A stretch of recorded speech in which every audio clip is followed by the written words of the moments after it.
Hello दोस्तों, नमस्कार। Grow with divine blessing में फिर एक बार आपका बहुत बहुत स्वागत है। अगर आप इस चैनल पे नए हो तो ज़रूर सब्सक्राइब करना और अगर हमारे वीडियो आपको पसंद आ रहे हैं तो ज़रूर लाइक करना और शेयर करना अपने दोस्त। तो चलिए आज का वीडियो के लिए हम स्टार्ट करते हैं। आज के वीडियो का टॉपिक है कि जैसे कि मैं स्विंग ट्रेडिंग के लिए अलाइज ब्लू का अकाउंट यूज़ करता हूँ, तो उसमें कुछ मैंने नए पोजीशन ऐड की है और कौन सी पोजीशन जो ऑलरेडी कैरी फॉरवर्ड थी उसमें क्या परफॉर्मेंस रहा है वो हम देखते हैं। वहाँ जाने से पहले मैं आपको मेरा एक प्लेलिस्ट दिखाता हूँ, जैसे कि स्विंग ट्रेडिंग के लिए जो मैंने एक प्लेलिस्ट ऑलरेडी बनाया है, उसमें अगर आप जाओगे तो ऑलरेडी वहाँ पे 2 वीडियोज़ है। एक डे 1 करके है तो उसको पार्ट 1 कंसिडर करिए और दूसरा जो पार्ट 2 है वो आप अगर नहीं देखा तो ज़रूर देख लेना। और आज का जो पार्ट रहेगा वो पार्ट स्विंग ट्रेडिंग का पार्ट 3 करके मैं वीडियो पब्लिश करूँगा। तो स्विंग ट्रेडिंग डे 1 में मैंने दिखाया है कि पहले दिन हमने कौन से स्टॉक्स में पोजीशन ली थी या क्यों ली थी और वहाँ पे कितना फंड यूज़ किया था। पार्ट 2 में हमने दिखाया है कि कौन से 2 ट्रेड में हमें प्रॉफिट बुकिंग के लिए अपॉर्चुनिटी मिली थी और हमने कैसे बुक किया है। और तीसरा वीडियो आज हम फिर से देखेंगे कि आज नए पोजीशन कैसे हमने ऐड किए हैं। टोटल फंड जो हम यूज़ किया है वो टोटल 72,000 के आसपास ही यूज़ किया है। तो उसी फंड से हम स्विंग ट्रेडिंग करते रहेंगे और मैं डे बाय डे या फिर जैसे नया पोजीशन ऐड होता है या फिर कुछ प्रॉफिट बुकिंग आता है तो मैं तुम्हें ज़रूर आपको दिखाऊंगा। तो चलिए हम थोड़ा सा स्विंग ट्रेडिंग के जो भी पोजीशन लिए उससे पहले आप को थोड़ा सा निफ्टी और बैंक निफ्टी का आज का जो भी ट्रेडिंग हुआ है वो दिखाता हूँ, ताकि हमें पता चले कि मार्केट किस डायरेक्शन चल रहा है और हमें किस तरह की अपॉर्चुनिटी ढूंढनी है। एकदम हमें सेल की अपॉर्चुनिटी ढूंढनी है या फिर बाय की अपॉर्चुनिटी ढूंढनी है, वो हम देख सकते हैं। जैसे कि ये मेरा निफ्टी 50 का अभी डेली का चार्ट है, तो हमें यहाँ पे दिख रहा है कि निफ्टी अभी लाइफ टाइम हाई के पास ट्रेड कर रहा है अराउंड 20,900 के पास। तो आज का हाई जो है वो लगभग 21,000 को क्रॉस करके थोड़ा सा नीचे आके अभी ट्रेड कर रहा है। अगर हम यहाँ पे देखते हैं लास्ट के 3 दिन का चार्ट, तो यहाँ पे लगभग एक ही रेंज में अभी मार्केट ट्रेड कर रहा है। तो यहाँ पे अभी हम कुछ डिसीजन नहीं ले सकते कि यहाँ से मार्केट ऊपर ही जाएगा या नीचे ही जाएगा। जब तक इस जोन के अंदर ट्रेड कर रहा है तब तक हमें थोड़ा सा इंतज़ार करना है बड़े कैपिटल या बड़े क्वांटिटी के साथ ट्रेड करने के लिए।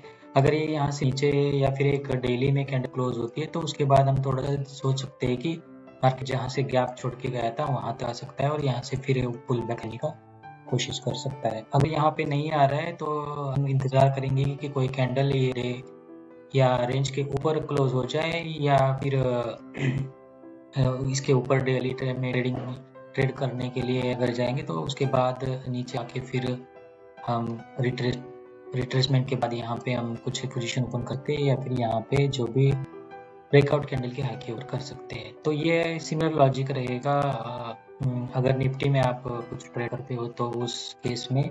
और ये हम क्यों देखते हैं, क्योंकि निफ्टी के हिसाब से अगर हम देखते हैं तो बाकी सेक्टर्स या फिर स्टॉक्स भी कुछ हम ट्रेड कर सकते हैं। अगर निफ्टी या बैंक निफ्टी ट्रेंडिंग में है तो हम बाइंग साइड ले जा सकते हैं और वो अगर निगेटिव जा रहा है तो हम वो निगेटिव साइड देख सकते हैं। जैसे कि लास्ट टाइम मैंने आपको बताया था कि पहले हम डिफाइन करेंगे कि निफ्टी और बैंक निफ्टी का ट्रेंड क्या है। जैसे कि हम यहाँ पर कर रहे थे कि यहाँ पे निफ्टी जैसे ट्रेंड में है, यहाँ पे अप ट्रेंड में है और बाद में यहाँ पे थोड़ा सा नेगेटिव ट्रेंड में। तो जब भी नेगेटिव ट्रेंड में रहता तो हम सोचेंगे कि सेल साइड की पोजीशन फाइंड आउट करने की। बट अभी जैसे दिख रहा है कि मार्केट अप ट्रेंड में है तो फिलहाल आप पुट साइड की या फिर सेलिंग साइड की अपॉर्चुनिटी मत ढूंढिए। जब तक मार्केट इस रेंज के अबव है तब तक हम बाइंग साइड की अपॉर्चुनिटी ढूंढते रहेंगे। वैसे अगर हम बैंक निफ्टी का अगर डिटेल एनालिसिस करते हैं तो यहाँ पे दिख रहा है कि बैंक निफ्टी भी सिमिलर टू निफ्टी के जैसा एक रेंज में ट्रेड कर रहा है। तो इस रेंज के बाद अगर कुछ अपॉर्चुनिटी मिलती है तो हमें उस डायरेक्शन में ट्रेड कर सकते हैं। फिलहाल ऐसे दिख रहा है कि बैंक निफ्टी एक बड़ा गैप छोड़ के चला गया है और यहाँ पे हमें दिख रहा है कि अभी साइकोलॉजिकल लेवल जैसे नीचे 47,000 का है, ऊपर 47,500 का है। तो जैसे कि लास्ट टाइम मैंने बताया था कि अगर लाइफ टाइम के पास अगर ट्रेड कर रहा है तो हमें पिछला कुछ रेजिस्टेंस नहीं मिलता है। तो उस केस में हमें कैसे ट्रेड करना है, तो एक तो हम साइकोलॉजिकल लेवल ऐसे चेक कर सकते हैं कि ये एक बड़ा सेलिंग एरिया रहता है। यहाँ पे बड़े इंस्टीट्यूट वाले या फिर बहुत सारे लोगों ने बैंक निफ्टी के ऑप्शंस में सेल करके पोजीशन बनाई होती है। तो वहाँ एक लगता है कि वहाँ पे सेल करने वालों को लगता है कि थोड़ा इससे ऊपर नहीं जाएगा, इससे नीचे नहीं जाएगा। तो ये as acting as a psychological level resistance लग सकता है। तो यहाँ से कुछ मत थोड़ा सा नीचे आ सकता है, या फिर नीचे आया तो यहाँ से थोड़ा ऊपर भी जा सकता है। इसी तरह अगर हम लाइफ टाइम हाई के पास अगर निफ्टी और बैंक निफ्टी या फिर कोई भी ट्रेड कर रहा है, तो सपोर्ट रेजिस्टेंस किस तरह से ढूंढ सकते हैं। तो उसके लिए मैं आपको थोड़ा सा निफ्टी के चार्ट में चला जाता हूँ और यहाँ पे मैंने आपको कुछ दिखाता हूँ कि जैसे कि मैंने यहाँ पे पीवोट पॉइंट का इंडिकेटर लगाया है। ये तो पीवोट पॉइंट हम ऐसे सोच सकते हैं कि पीवोट पॉइंट ये एक लीडिंग इंडिकेटर होता है, जैसे कि मूविंग एवरेज एक लैगिंग इंडिकेटर है। जैसे प्राइस मूव होगा उसके पीछे पीछे ये मूविंग एवरेज चलती आएगी। बट पीवोट पॉइंट अगर हम देखेंगे तो हमें ये कल का पीवोट पॉइंट्स फिर पीवोट लाइंस या सपोर्ट रेजिस्टेंस लाइन दिखाते हैं। तो ये इसको बोलते हैं कि leading indicator, it's not a lagging. So that indicator we can use for as a support resistance. जो भी है लाइफ टाइम हाई के ऊपर अगर कुछ पिछला रेजिस्टेंस नहीं मिल रहा है तो वहाँ पे हम कंसिडर कर सकते हैं कि ये रेजिस्टेंस हो सकते हैं। जैसे कि अगर हम आज की बात करें निफ्टी में, तो यहाँ हमें क्या दिख रहा है कि मान लो यहाँ पे लाइफ टाइम हाई का था, बट यहाँ पे हमें कुछ रेजिस्टेंस की लाइन पीछे नहीं मिली। तो जो भी यहाँ पे अगर आप देख रहे हो तो CPR की लाइन बीच में है। तो यहाँ पे रहता है R1 और दूसरा लाइन जो रहता है R2 और तीसरा जो लाइन रहता है तो R3। तो ये कुछ लाइंस है जो कि आप हमें रेजिस्टेंस के हिसाब से सोच सकते हैं। यहाँ पे जाके मार्केट थोड़ा सा रेजिस्टेंस ले सकता है, या फिर इसको ब्रेक किया तो R1 को ब्रेक किया तो R2 आ सकता है, और R2 को ब्रेक करके सस्टेन किया तो R3 भी आ सकता है, ऐसा असम्पशन होता है। और सिमिलरली हमें नीचे के लिए तो अभी फिलहाल बहुत सारे रेजिस्टेंस लाइन मिलेंगी, जैसे कि ये वाला पिछला स्विंग था, ये स्विंग था, या फिर इससे नीचे भी जाएंगे तो हमें कुछ ऐसे स्विंग मिलते जाएंगे। बट इसी के साथ साथ हम नीचे भी जैसे कि पिवट पॉइंट में जैसे कि ऊपर रेजिस्टेंस रहते हैं तो नीचे भी सपोर्ट्स की लाइन रहती है। जैसे कि यहाँ पे अगर हम देख रहे हैं तो ये वाला जो है CPR का लाइन है, यहाँ पे S1 है, यहाँ पे S2 है और S3 है, और ये डेली के डिफरेंट रहते हैं। तो इसी में अगर आप वीकली भी स्टार्ट करोगे तो आपको वीकली डिफरेंट CPRs की लाइन, सपोर्ट रेजिस्टेंस लाइन मिल सकती है, और मंथली भी करो तो मंथली भी मिल सकती है। तो अगर निफ्टी बैंक निफ्टी अगर कोई भी लाइफ टाइम के पास अगर ट्रेड कर रहा है तो हम CPR एक इंडिकेटर यूज कर सकते हैं। दूसरा जो है पिवट पॉइंट हम यूज कर सकते हैं। ये पिवट पॉइंट में हमें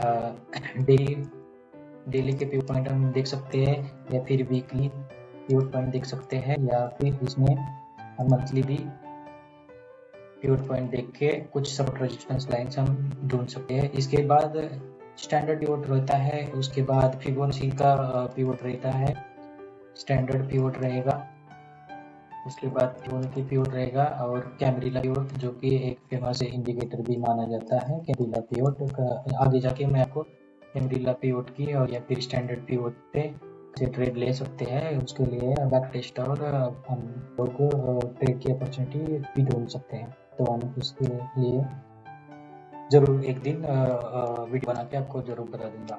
इस तरह निफ्टी बैंक के भी अगर हम देखेंगे तो अगर लाइफ टाइम हाई के पास अगर ट्रेड कर रहा है तो हमें ये जो पिवट पॉइंट्स थे, ये कुछ हमें जैसे कि ये R3 अभी आज का था, ये R1 था, ये R2 था, तो ये लाइन्स हमें हेल्प करती है सपोर्ट रेजिस्टेंस फाइंड आउट करने के लिए। तो यहाँ पे हमें एक्चुअली पर मिनट का चार्ट कर सकते हैं तो डेली के देखने के लिए, तो या फिर 5 मिनट का भी चार्ट देख सकते हो। जैसे कि ये अभी 5 मिनट का चार्ट है निफ्टी बैंक का, जिसमें ये CPR लाइन इसको ही सपोर्ट लेके बैंक निफ्टी पर गया है। तो यहाँ पे एक पहला R1 था, उसके बाद यहाँ पे R2 था, और इसके भी ऊपर हम जाते हैं तो यहाँ पे हमें R3 भी मिलेगी। ये लाइफ टाइम हाई के पास हम ट्रेड करते समय ये जो लीडिंग इंडिकेटर है पिवट पॉइंट का, उसका हेल्प ले सकते हैं। तो चलो फिर हम अपने मेन वीडियो के टॉपिक के ऊपर जाते हैं, जहाँ मैं आपको दिखाता हूँ कि अलग का अकाउंट मैं यूज करता हूँ मेरे ट्रेडिंग के लिए। तो यहाँ पे ऑलरेडी जो भी मेरे होल्डिंग में कैरी फॉरवर्ड पोजीशन थी, जैसे कि अगर आप मैं फिर एक बार से लॉगिन करता हूँ,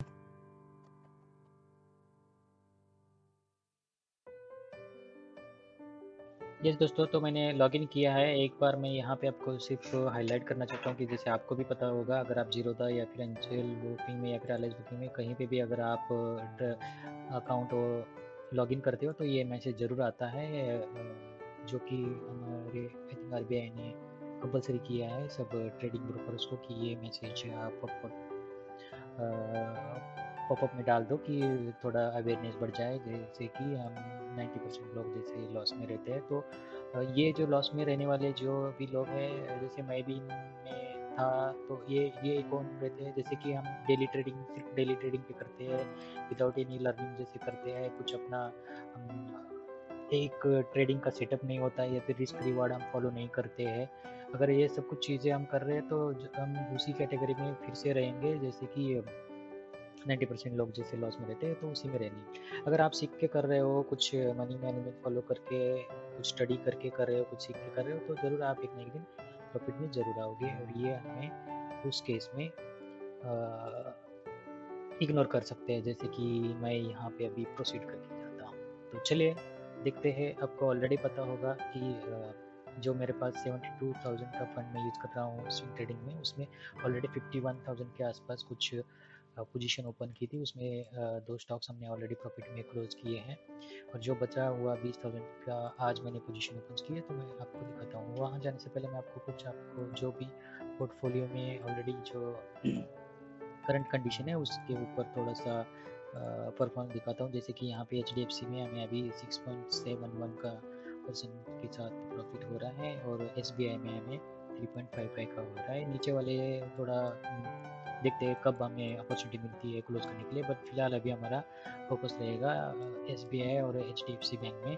और ग्लेनमार्क भी ऑलरेडी 4-5% कल तक चल रहा था, बट आज उसमें 3% का नेगेटिव पोजीशन हुआ है, तो उसके हिसाब से ये ओवरऑल अभी 1.8% पे चल रहा है। तो देखते हैं। अभी हम थोड़ा सा देखते हैं HDFC का चार्ट यहाँ पे, तो हम कहाँ पे इसका प्रॉफिट बुक कर सकते हैं। HDFC आपको जैसे पता होगा सब लोगों को कि ये एक निफ्टी बैंक निफ्टी में हाई वेटेज वाला स्टॉक है। तो यहाँ पे हम अगर बैंक निफ्टी अप ट्रेंड में है, बुलिश है, सब ओवरऑल मार्केट बुलिश है, तो थोड़ा बुलिश व्यू ही रखेंगे। और जैसे मैंने ऑलरेडी आपको बताया था, पोजीशन जब जिस दिन पोजीशन ली थी उस दिन के बाद हमारा सिनेरियो कैसा रहेगा, तो उस दिन में मैंने आपको बताया था कि पहला टारगेट हम मिनिमम ये जो गैप छोड़ के गया था वहाँ तक ले सकते हैं, तो मिनिमम 5% वहाँ तक हमें ऑलरेडी मिल रहा था। बट जैसे ही यहाँ पे होल्ड कर रहा है, फिर भी बैंक निफ्टी निफ्टी भी जैसे कि बुलिश व्यू में है, तो उसको मैंने अब तक क्लोज नहीं किया है। तो सेकंड टारगेट हमारा इस स्विंग के पास आ सकता है। और दूसरा, अगर हम तीसरा टारगेट बोल सकते हैं, यहाँ तक आ सकता है, या फिर हम इसके हाई तक का ये वाला टारगेट रख सकते हैं। तो ये जो है कितने दिन में आएगा, कैसे आएगा, ये हमारे हाथ में नहीं है, या फिर कोई बोल नहीं सकता कब आएगा। बट हम जैसे बुलिश व्यू के साथ हम इस तरह पे टारगेट के लिए रुक सकते हैं, या फिर अगर हमारा कोई नए ट्रेड में अपॉर्चुनिटी आती है तो HDFC में पोजीशन निकाल के हम दूसरे स्टॉक में भी जा सकते हैं। जैसे अगर हम यहाँ से अभी ऊपर तक देख रहे हैं, पहला वाला टारगेट जो है, तो फिलहाल अभी भी 2.56 नीचे है, और अभी हमारा करंट पोजीशन जैसे 6.5 कुछ चल रहा है, तो वो 10% तक जा सकता है इन्वेस्टमेंट अमाउंट के हिसाब से। तो हम ऐसा भी कर सकते हैं कि 10% मिलने के बाद हम यहाँ पे प्रॉफिट बुक कर सकते हैं, क्योंकि ऐसा भी लग रहा है कि ये जैसे वन वे चलता आ रहा है, तो यहाँ कहीं जाके ये वाला थोड़ा इस जोन में कंसोलिडेट होके फिर ऊपर जा सकता है या फिर नीचे भी आ सकता है। तो देखते हैं क्या होता है, उस हिसाब से हम HDFC में अपना प्रॉफिट बुकिंग करना है या होल्ड करना है, वो देखते हैं। दूसरा हम चेक करते हैं जो कि SBI है, हम इसमें चेक करते हैं कि फ़िलहाल क्या सिचुएशन है और हम कब तक इसको होल्ड कर सकते हैं। तो यहाँ पे अगर हमें दिख रहा है तो कुछ अच्छा वाला चार्ट दिख रहा है यहाँ पे, जो कि हमें एक अपॉर्चुनिटी दे सकता है ब्रेकआउट में। तो मैं आपको यही सलाह दूँगा कि एग्ज़ैक्ट ब्रेकआउट पे आप ट्रेड मत कीजिए थोड़ा-सा, क्योंकि सब लोग ब्रेकआउट पे ट्रेड करते हैं और फेक ब्रेकआउट में फँस जाते हैं, तो थोड़ा-सा ध्यान ज़रूर देना इस बात पे। हमने यहाँ पे पोज़ीशन बॉटम में की है, कुछ यहाँ पे, और यहाँ से हम उसको अभी टारगेट की बुक करने का सोच रहे हैं। तो जहाँ पे लोग एंट्री करेंगे वहाँ हम अपना टारगेट बुक कर सकते हैं, जैसे कि यहाँ पे हम टारगेट बुक कर सकते हैं, या फिर इसके हाई तक बुक कर सकते हैं। बट जैसे मैंने आपको एक टाटा मोटर्स का एग्जांपल दिया था कि हम इसको ट्रेल करेंगे, जैसे नए लोग कहाँ पोजीशन ओपन कर सकते हैं, तो एक तो नए लोग यहाँ एक पोजीशन ओपन कर सकते हैं जो कि स्टॉप लॉस इस जोन का रख के हाई पर टारगेट रख सकते हैं। कुछ लोग ये वाला स्विंग के इसके ऊपर ट्रेड करके ट्रेंड लाइन का स्टॉप लॉस लगा के कुछ टारगेट हाई का या फिर उससे ऊपर लगा सकते हैं। और कुछ लोग यहाँ पे आएंगे जो कि इसके हाई के ऊपर बाय करने का सोचेंगे और यहाँ पे ये स्विंग के यहाँ पे स्टॉप लॉस लगा के कुछ ट्रेड ले सकते हैं। तो हम तो ऑलरेडी नीचे पोजीशन लिए हुए, हमने मान लो कहाँ पे, आई थिंक यहाँ पे या यहाँ पे कुछ ली है ट्रेडिंग, तो यहाँ से हम ट्रेड को लेके जा रहे हैं। तो जैसे भी अगर मार्केट यहाँ से कुछ थोड़ा नीचे आता है ट्रेंड लाइन का सपोर्ट लेने के लिए, फिर भी हम प्रॉफिट में रहेंगे। ऊपर जाता है इस लाइन को ब्रेकआउट करके, फिर कुछ फेक ब्रेकआउट बनता है, फिर भी हम प्रॉफिट में रहेंगे। या फिर ऊपर जाके फिर कुछ फेक ब्रेकआउट करके फिर रिट्रेसमेंट के लिए आता है, फिर भी हम प्रॉफिट में रहेंगे। तो इसका कहने का मतलब ये है कि हमने यहाँ पे पोजीशन ली है जिसका लॉजिकल स्टॉप लॉस अगर देखेंगे तो यहाँ पे आता है, और इसको हम अभी ट्रेल करते करते जा रहे हैं। अगर ऐसा ही सीन बनता है और मान लो इस तरह का सिनेरियो अगर नहीं बना, तो ये मे भी ऊपर जाके यहाँ से अगर नीचे आने लगा तो हम अपना ट्रेलिंग स्टॉप लॉस लेके यहाँ पे निकल सकते हैं। अगर ये इससे ऊपर विदाउट स्टॉप लॉस लेके अगर हम ऊपर जा रहे हैं और यहाँ पे आएगा तो हम यहाँ पे स्टॉप लॉस ले सकते हैं। तो ये अपना जो स्टॉप लॉस है हम ट्रेल करते करते जाएंगे, देखते हैं कितना प्रॉफिट दे सकता है एसबीआई, और वो उतना हम मैक्सिमम प्रॉफिट लेने का यहाँ पे ट्राई करेंगे। तो यही है एक मेरा कहना कि हर बार नए स्विंग ट्रेडिंग के लिए हर बार नया स्टॉक्स ढूंढने से एक अच्छा स्ट्रॉन्ग स्टॉक ढूंढ लो जिस जो कि ऑलरेडी बुलिश है, मार्केट के साथ बुलिश ट्रेंड में जा रहा है, उसी में अपना प्रॉफिट ट्रेल करते करते जाएंगे। अगर एच डी एफ सी में और एस बी आई में अगर हमारा प्रॉफिट बुक होता है तो हम नया स्टॉक ढूंढ के उसमें एंट्री बना सकते हैं। और मैं अभी फिर से आपको लेके जाता हूँ जो आज की पोजीशन 20,000 जो पैसा ऐड किया है कौन से स्टॉक में किया है। तो यहाँ पे आपको लिस्ट दिख रही है जो कि मैंने करीबन 3 या 2:30 बजे या 3 बजे आज टोटल पोजीशन ओपन की है, जैसे कि फेडरल बैंक हुआ, H D F C bank हुआ, इंडस टावर हो गया और कोटक बैंक हुआ है। तो ये इन 4 स्टॉक्स में मैंने आज आपको जैसे भी क्वांटिटीज दिख रही है इसके हिसाब से मैंने क्वांटिटी ऐड की है, और वो फिलहाल ऑल ग्रीन चल रहा है जो कि थोड़ा सा पॉजिटिव माइंडसेट बना देता है कि हाँ हम जो पोजीशन ली है वो ओवरऑल ग्रीन में चल रही है और ये आगे जाके अच्छा परफॉर्मेंस कर सकते हैं। तो मैं अभी ये पूरे एक एक करके ट्रेड नहीं दिखाऊंगा आपको क्योंकि वीडियो बहुत लंबा बन जाएगा। तो आप इसके चार्ट देख ओपन करके देख सकते हो कि ये इन चार्ट में मैंने क्यों पोजीशन ली हुई है। तो इसका एक ही लॉजिक जैसे हर बार मैं बताता हूँ कि आप सपोर्ट रेजिस्टेंस ड्रॉ करते रहिए और आप खुद सीखो कि हमें कहाँ पे ट्रेड लेना है, कहाँ पे ब्रेकआउट बन रहा है, कहाँ पे रिट्रेस ले रहा है, हमें क्यों इसमें ट्रेड लेना है, कितनी क्वांटिटी से लेना है, डाइवर्सिफाई कैसे करना है। तो ये सारी चीज़ें थोड़ा थोड़ा करके आप सीख लो और आपको भी पता चलेगा कि हम इसमें एंट्री क्यों लेते हैं, क्यों लेना चाहिए, और कहाँ तक इसका स्टॉप लॉस हो सकता है या फिर टारगेट कैसे आ सकते हैं। तो ये सभी चीज़ें आप जैसे मेरे एक एक वीडियो आप देखते जाओगे तो आपको ज़रूर पता लगेगा कि मैं किस हिसाब से ट्रेड लेता हूँ और इसमें क्यों क्यों और कितनी क्वांटिटी लेता हूँ, इसका टारगेट कितना रहता है। तो ऐसे ही आप थोड़ा सा सीखते रहिए, प्रॉफिटेबल होते रहिए, और मैं अपना जो भी परफॉर्मेंस रहेगा इस स्विंग ट्रेडिंग के अकाउंट में आपको ज़रूर बताता रहूँगा। और पैरेलली मैं जीरोधा में जैसे कि हम ऑलरेडी हमें पता है कि अ, 2 स्टॉक्स ऑलरेडी मैंने लेके रखे हैं जो कि होल्डिंग में है। और यहाँ पे मैं आपको दिखाता हूँ होल्डिंग में जो कि इरेडा और टाटा टेक चल रहा है, उसका टोटल परफॉर्मेंस अभी कुछ 86% चल रहा है। तो देखते हैं इसका आगे जाके क्या कितना परफॉर्म देता है। और पोजीशन में अगर हम देखेंगे तो आज मैंने इंट्राडे स्टॉक ऑप्शन में कुछ पोजीशन ली नहीं है, तो मैं बिजी था आज तो ले नहीं सका, तो मैंने इन्वेस्टिंग में मतलब स्विंग ट्रेडिंग में पोजीशंस ओपन करके रखी है। तो चलिए मिलते हैं, अगर हम मंडे कुछ अपॉर्चुनिटी मिलती है तो स्विंग ट्रेडिंग भी करेंगे और स्टॉक के ऑप्शन में भी ट्रेड करेंगे, और आगे जाके हम कुछ निफ्टी में भी एक स्ट्रेटजी के साथ बैक टेस्ट और कुछ ट्रेड बन सकते हैं। तो एक लॉट में हम ट्रेड करते रहेंगे और सीखते रहेंगे। सिमिलरली मैं आपको यही सलाह दूंगा कि अगर आप भी ट्रेडिंग नया स्टार्ट कर रहे हो या फिर पहले भी स्टार्ट किए हो तो अपना थोड़ा पोर्टफोलियो डाइवर्सिफाई कीजिए, जिसमें आप आपका मैक्सिमम फंड आप जैसे कि मोर देन, अगर आप डेली ट्रेडिंग करते हो तो एटलीस्ट 50% आपका जो फंड है वो लॉन्ग टर्म के लिए इन्वेस्टमेंट कर दो, और जो भी बचा हुआ फंड है उसमें आप डिवाइडेड करो कि इसमें स्विंग ट्रेडिंग के लिए 20% या 30% यूज़ करो, और बचा हुआ जो भी 10% है वो स्टॉक के ऑप्शंस में और इंडेक्स के ऑप्शन में आप यूज़ कर सकते हो। तो स्विंग ट्रेडिंग में कौन से स्विंग ट्रेडिंग करना है, जैसे कि हम स्टॉक में भी स्विंग ट्रेडिंग कर सकते हैं और फ्यूचर में भी हम स्विंग ट्रेडिंग कर सकते हैं कि उसमें इंडेक्स का भी फ्यूचर कर सकते हैं या फिर उसमें हम स्टॉक का भी फ्यूचर में ट्रेड कर सकते हैं, वो भी स्विंग ट्रेडिंग में आ सकता है, जो कि मंथली मंथली एक्सपायरी और पोजीशन होती है इसके लिए। और जो भी इंट्रा डे या रहेगा या BTST रहेगा उसमें भी आप इंडेक्स में और स्टॉक्स में कुछ डिवाइड करके अपना फंड कर सकते हो। अगर इसी माइंडसेट से जा रहे हो तो आप जरूर एक दिन प्रॉफिटेबल बन सकते हो, बट अगर आप अपना पूरा अमाउंट डे ट्रेडिंग में ही यूज़ कर रहे हो, जैसे कि निफ्टी बैंक निफ्टी या फिर एक ही स्टॉक में एक ही ट्रेड में 100% अपना मनी यूज़ कर रहे हो, तो कहीं दिन आपको बड़ा प्रॉफिट होगा बट कहीं दिन आपको बड़ा लॉस भी होगा, और वो आपका माइंडसेट चेंज कर देगा और आप सिर्फ स्ट्रेटेजी ढूंढते रहोगे, ये स्ट्रेटेजी फेल हुई तो दूसरी स्ट्रेटेजी, ये यूट्यूब चैनल खराब तो दूसरा यूट्यूब चैनल, आप ऐसे ही ढूंढते रहोगे।